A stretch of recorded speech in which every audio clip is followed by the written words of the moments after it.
परमेश्वर के दैनिक वचन। परमेश्वर को सदोम नष्ट करना ही होगा। उत्पत्ति 18:26।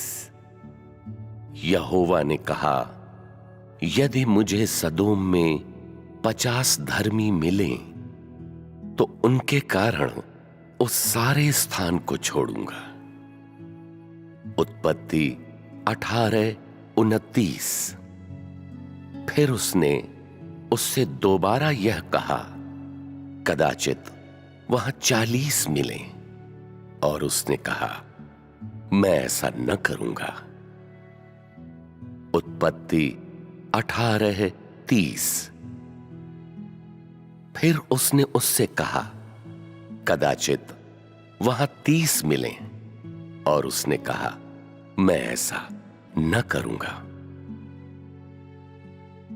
उत्पत्ति 18:31।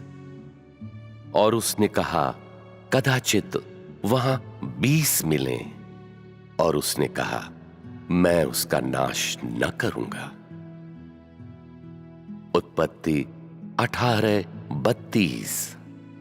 और उसने कहा, कदाचित वहां 10 मिलें, और उसने कहा, मैं उसका नाश न करूंगा।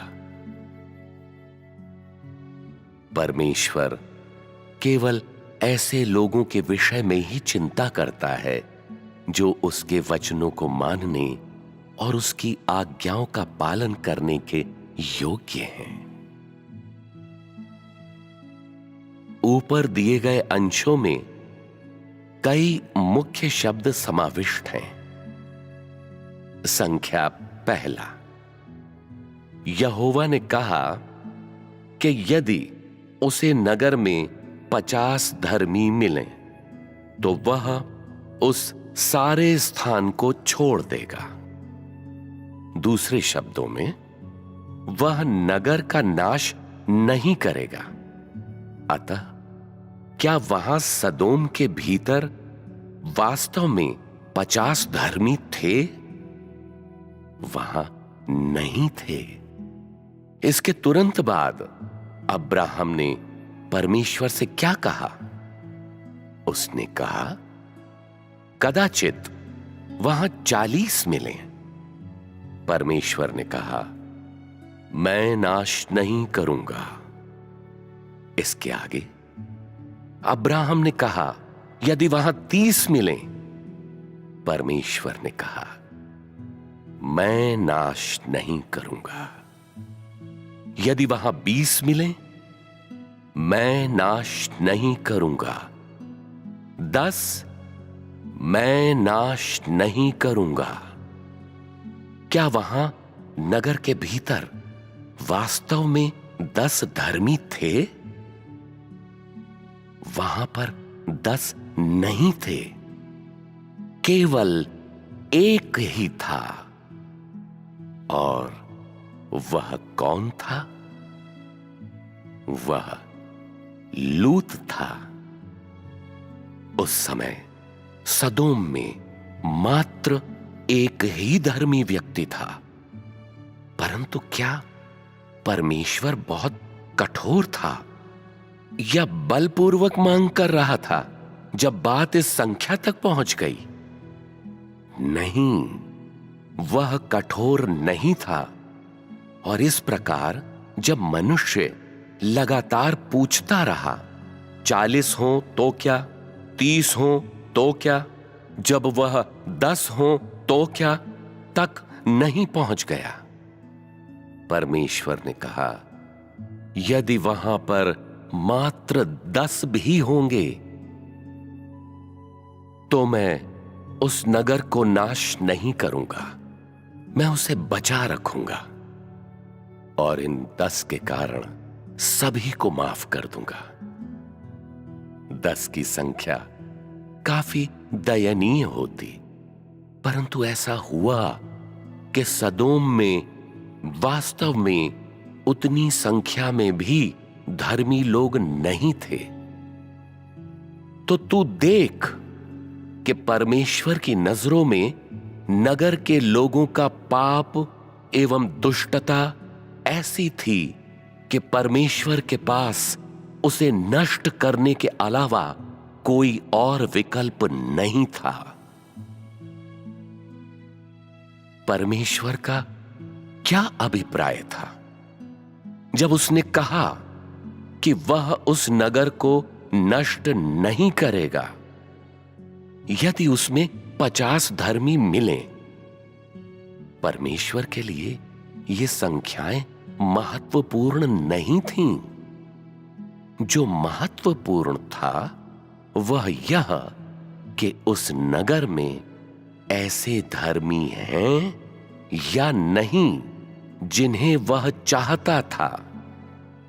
यदि उस नगर में मात्र एक धर्मी मनुष्य होता तो परमेश्वर उस नगर के विनाश के कारण उनकी हानि की अनुमति नहीं देता।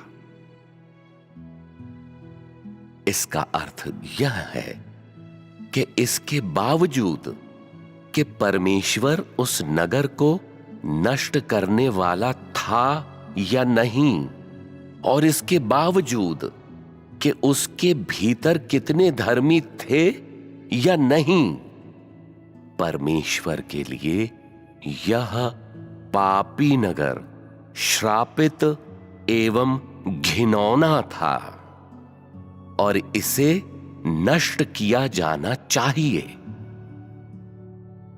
इसे परमेश्वर की दृष्टि से ओझल हो जाना चाहिए, जबकि धर्मी लोगों को बने रहना चाहिए। युग के बावजूद, मानव जाति के विकास की अवस्था के बावजूद परमेश्वर की मनोवृत्ति नहीं बदलती है। वह बुराई से घृणा करता है और अपनी नजरों में धर्मी की परवाह करता है।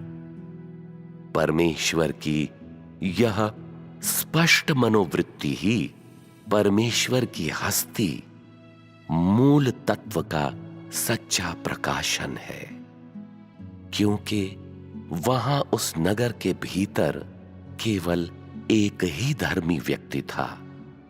इसलिए परमेश्वर और नहीं हिचकिचाया।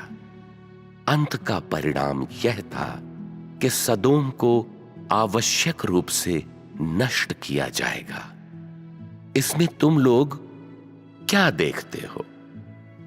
उस युग में परमेश्वर ने उस नगर को नष्ट नहीं किया होता यदि उसके भीतर 50 धर्मी होते, और तब भी नष्ट नहीं करता यदि 10 धर्मी भी होते, जिसका अर्थ है कि परमेश्वर ने मानव जाति को क्षमा करने और उसके प्रति सहनशील होने का निर्णय लिया होता, या कुछ लोगों के कारण मार्गदर्शन देने का कार्य किया होता जो उसका आदर करने और उसकी आराधना करने के योग्य होते। परमेश्वर मनुष्य की धार्मिकता में बड़ा विश्वास करता है। ऐसे लोगों में बड़ा विश्वास करता है जो उसकी आराधना करने के योग्य हैं, और वह ऐसे लोगों में बड़ा विश्वास करता है जो उसके सामने भले कार्यों को करने के योग्य हैं। अति प्राचीन समयों से लेकर आज के दिन तक क्या तुम लोगों ने कभी बाइबल में पढ़ा है कि परमेश्वर किसी व्यक्ति से सत्य का संवाद करता है, या किसी व्यक्ति को परमेश्वर के मार्ग के बारे में बताया है? नहीं, कभी नहीं। मनुष्य के लिए परमेश्वर के वचन जिनके विषय में हम पढ़ते हैं, वे लोगों को केवल यह बताते थे कि क्या करना था। कुछ लोग गए और उसे किया, परंतु कुछ लोगों ने नहीं किया। कुछ लोगों ने विश्वास किया और कुछ लोगों ने नहीं किया। बस यही सब कुछ था। इस प्रकार उस युग के धर्मी लोग, वे जो परमेश्वर की निगाहों में धर्मी थे, महज ऐसे लोग थे जो केवल परमेश्वर के वचन को सुन सकते थे और परमेश्वर की आज्ञाओं का पालन कर सकते थे। वे ऐसे सेवक थे जिन्होंने परमेश्वर के वचन को मनुष्य के बीच में संपन्न किया था। क्या इस प्रकार के लोगों को ऐसे मनुष्य कहा जा सकता था जो परमेश्वर को जानते थे? क्या उन्हें ऐसे लोग कहा जा सकता था जिन्हें परमेश्वर के द्वारा सिद्ध किया गया था? नहीं, उन्हें नहीं कहा जा सकता था। और इस प्रकार उनकी संख्या के बावजूद परमेश्वर की दृष्टि में क्या ये धर्मी लोग परमेश्वर के विश्वास पात्र कहलाने के योग्य थे?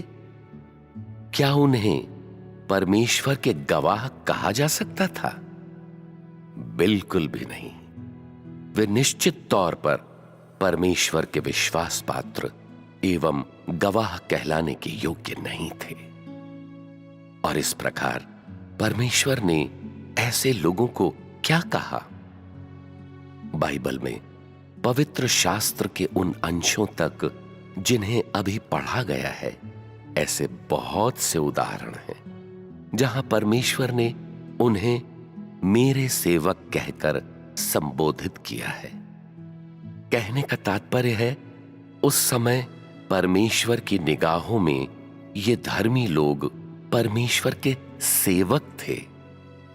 ये ऐसे लोग थे जो पृथ्वी पर उसकी सेवा करते थे। और परमेश्वर ने इस विशिष्ट नाम के विषय में किस प्रकार सोचा था? उसने उन्हें ऐसा क्यों कहा था? क्या परमेश्वर के पास ऐसे मापदंड हैं इस बात के विषय में कि वह इन लोगों को अपने हृदय में क्या कहकर पुकारता है? निश्चित तौर पर उसके पास हैं। परमेश्वर के पास मापदंड हैं।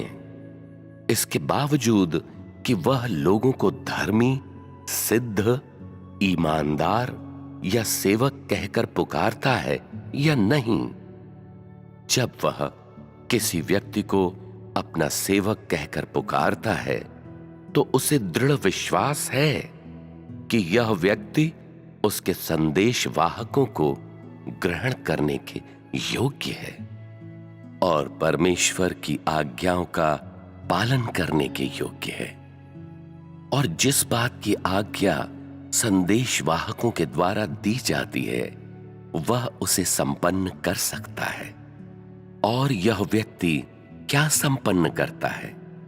उसे, जिसे पृथ्वी पर क्रियान्वित एवं संपन्न करने के लिए परमेश्वर मनुष्य को आज्ञा देता है, उस समय क्या जिसे पृथ्वी पर क्रियान्वित एवं संपन्न करने के लिए परमेश्वर मनुष्य को आज्ञा देता है, उसे परमेश्वर का मार्ग कहा जा सकता है? नहीं, इसे नहीं कहा जा सकता है, क्योंकि उस समय परमेश्वर ने केवल यह मांगा था कि मनुष्य कुछ साधारण चीजों को करे।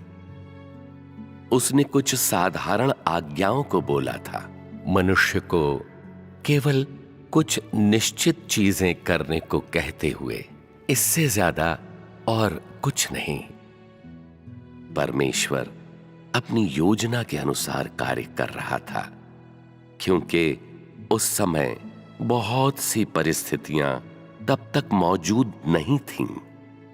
समय तब तक पूरा नहीं हुआ था और मानव जाति के लिए परमेश्वर के मार्ग का भार उठाना बहुत मुश्किल था।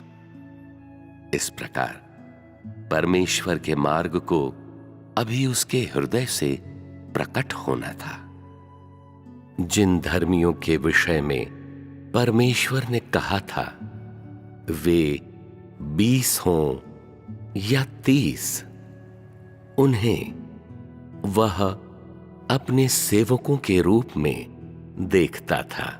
जब परमेश्वर के संदेशवाहक इन सेवकों के पास आते, तब वे इन्हें ग्रहण करने, उनकी आज्ञाओं का पालन करने और उनके वचन के अनुसार कार्य करने के योग्य होते।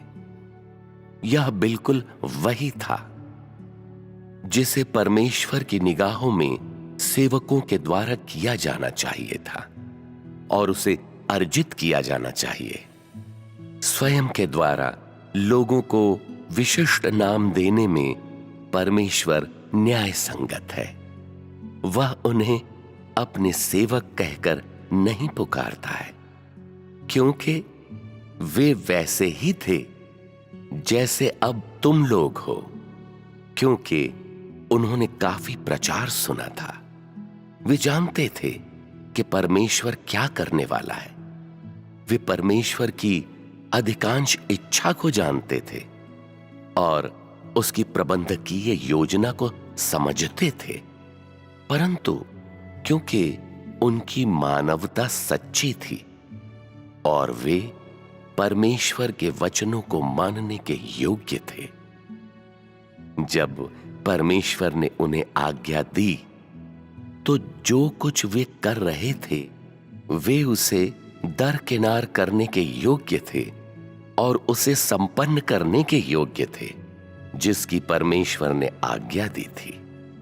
और इस प्रकार परमेश्वर के लिए सेवक की उपाधि के अर्थ में दूसरी परत यह है कि उन्होंने पृथ्वी पर उसके कार्य के साथ सहयोग किया था। और हालांकि वे परमेश्वर के संदेशवाहक नहीं थे, फिर भी वे पृथ्वी पर परमेश्वर के वचनों का निर्वाहन करने वाले और उन्हें क्रियान्वित करने वाले थे। तो तुम लोग देखो कि ये सेवक या धर्मी लोग परमेश्वर के हृदय में बड़ा प्रभाव रखते थे। वह कार्य जिसकी परमेश्वर पृथ्वी पर साहसिक शुरुआत करने वाला था, उसे लोगों की सहायता के बिना पूरा नहीं किया जा सकता था और परमेश्वर के सेवकों के द्वारा ली गई भूमिका को परमेश्वर के संदेशवाहकों के द्वारा बदला नहीं जा सकता था।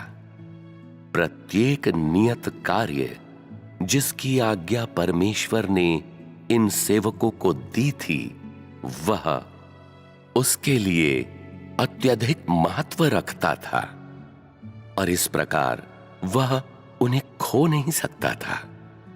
परमेश्वर के साथ इन सेवकों के सहयोग के बिना मानव जाति के मध्य उसका कार्य ठहराव की ओर आ गया होता, जिसके परिणाम स्वरूप परमेश्वर की प्रबंधकीय योजना और परमेश्वर की आशाएं निरर्थक हो गई होती।